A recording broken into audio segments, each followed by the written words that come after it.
Okay guys, this is a quick video to show you how I edit a newborn picture. Here we go. This is the picture that we're going to be using, that I'm going to be using today. I'm going to make another layer just in case I mess up. Alright, so the first thing that I'm going to do is I'm going to use my healing brush. And I like to get really close. Oops. And I'm not going to work too much doing this, just so I don't make this a long video, but you get the idea on what I'm trying to accomplish here.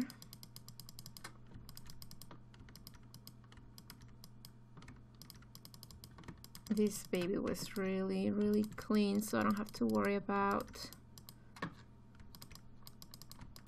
cleaning her skin too much. Okay, I think that looks good. Just right here.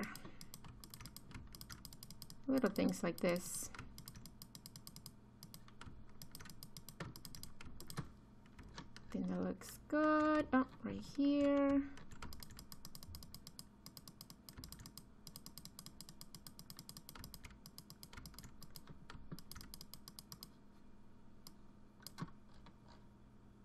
That looks good to me. Alright, so let's say that you have worked on this picture for a while with the healing brush and you like it, and so it's good to go. So what I'm going to do next, let's see. Okay, so what I'm going to do next is I'm going to work on her skin just a little bit more. And what I do, I use portraiture. I don't use it often just because, I don't know, I have like almost perfect babies when it comes to skin. So that looks good. And then I go, obviously this is going to be working on another copy because that's the way that I have portraiture set up. So I'm going to start at 50% and I'm going to mask that layer that I just worked on. And if I take it off or I put it back on, you can see the difference. It just makes it a little softer.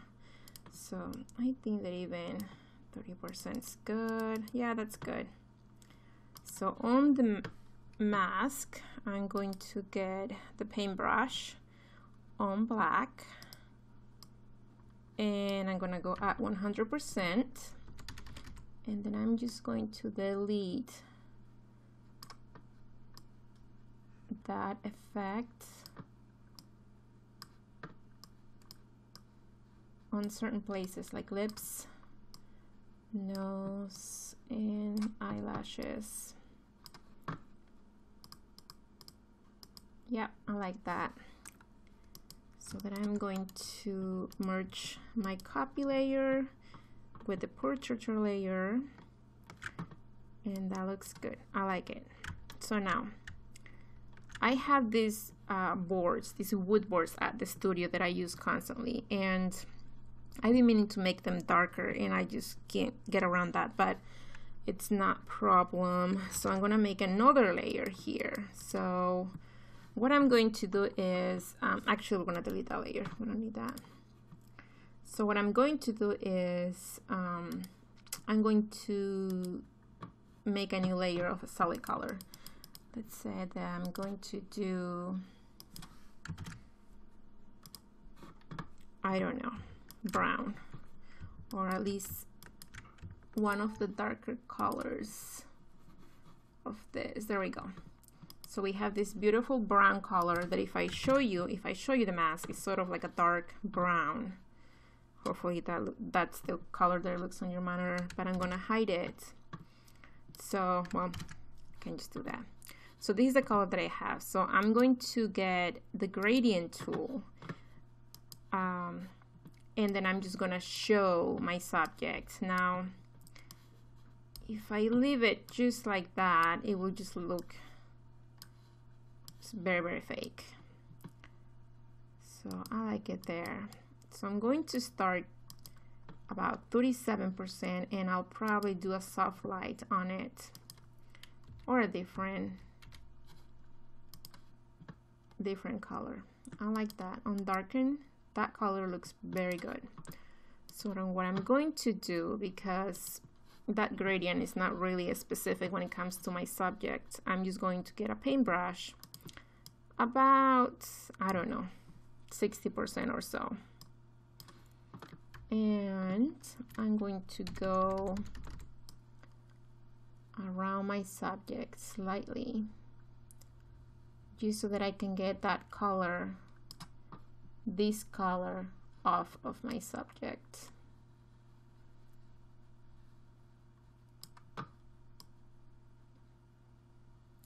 So we have about 60% or so, just getting it off of my basket and my blanket. And depending on the light or what you're working with, you might use a different color. You can just play with it. Photoshop is so rich when it comes to tools like this. Okay, so you can see, if I get that, you can see what I did. So I'm gonna go definitely at 100% just on the baby, because I don't want any colors of any kind on her just yet. And I don't know, about 84 in just some areas of my blanket.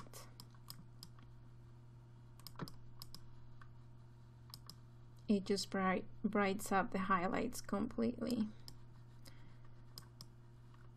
Okay, so I like that, and you can play with the opacity of that layer that you just made. That's definitely too much. So I like that. And let's say that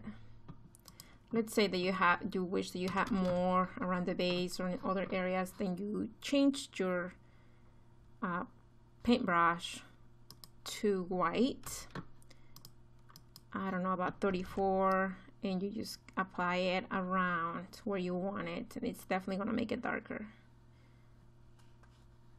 All right, so I like that. It's not bad. Maybe even closer.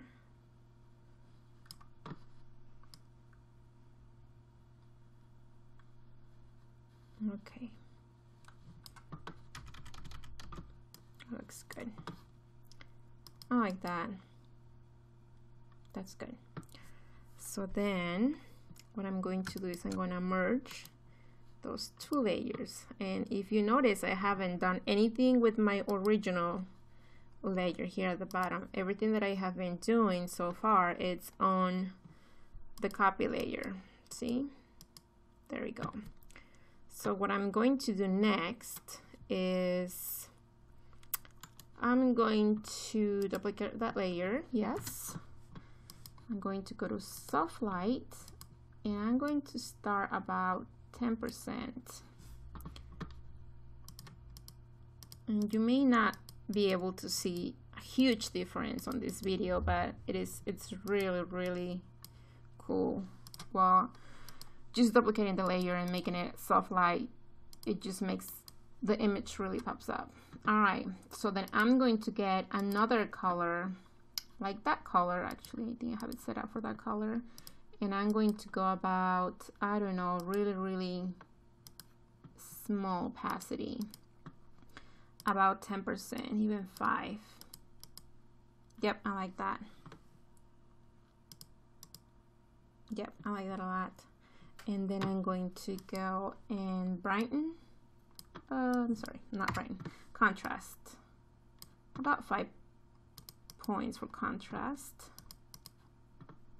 So I have that, and then I'm going to merge all of them, and still working on the copy. So what I'm going to do now, this layer I'm going to duplicate, and I'm going to start about 20% or so. I'm going to multiply it. Now what I'm going to do with that is sort of create a vignette for that image. Using my gradient tool, I'm going to apply that to just the corners. So if you point here and just drag it around one of the corners, then you get this. I think that looks good. And again, with my paintbrush, I'm gonna go here and make sure that none of my baby is being touched by that layer. There you go, that looks good, like that. Yeah, that looks good. So I'm gonna merge those two layers, and this is what I have. That will be a finished image for me to give to my client. I really like that. It just makes the baby the main subject, and just a little, the original picture looks a little, the floors look not the way that I want them to look.